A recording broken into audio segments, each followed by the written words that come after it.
Wastage అంటే చెత్త. మన ఇళ్ళల్లో వంటలు చేసేటప్పుడు కూరగాయలకు సంబంధించిన చెత్త తడిదైతే ప్లాస్టిక్ కవర్సు లేకపోతే పేపర్స్ ఇటువంటిదంతా కలిపి డ్రై చెత్త. మన అపార్ట్మెంట్స్లో కానీ విల్లాస్లో కానీ గేటెడ్ కమ్యూనిటీస్లో కానీ ఇప్పుడు ఏంటంటే సెగ్రిగేట్ చేసి వేసేదానికని చెప్పి సెపరేట్ బిన్స్ అయితే పెడతా ఉన్నారు.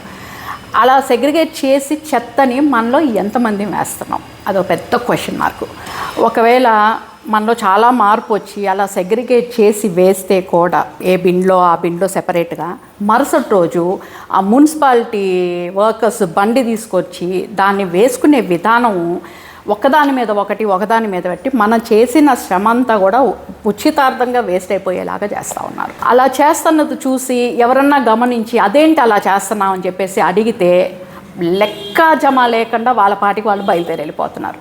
నేను చెప్పేది ఏంటంటే అలా ఎవరన్నా వాయిస్ రేస్ చేసి ఒక క్వశ్చన్ వేసి వాళ్ళని అడిగారు అంటే మనం చూస్తా వేడుక ఉండేదానికంటే కూడా వాళ్ళకి ఒక సపోర్ట్ ఇచ్చి వాళ్ళతో పాటు మనం వాయిస్ కలిపేసి వాళ్ళని మనం క్వశ్చన్ చేసామంటే ఖచ్చితంగా ఒక భయంతో అవనేంటి దేంతో అయినా కానీ వాళ్ళు చేసే పద్ధతిలో మాత్రం మార్పు వస్తుంది.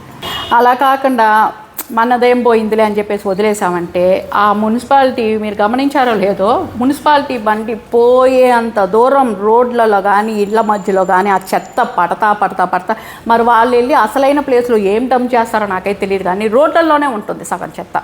ఇలా క్వశ్చన్ చేసి మన వర్క్ మనం కరెక్ట్గా చేసి వాళ్ళ వర్క్ వాళ్ళకి కరెక్ట్గా చేశారు అని చెప్పంటే దానిలో జరిగే మంచి ఏంటంటే భూమిలో కలిసిపోయే చెత్తని సెపరేట్ చేస్తుంటున్నాము, కలవని చెత్తని సెపరేట్ చేసేసి ఎర్త్కి చాలా హెల్ప్ చేస్తున్నాం. అట్ ద సేమ్ టైం యానిమల్స్కి వాటికి వీటికి ఏ హాని కలగకుండా మనం కాపాడుతున్నాం.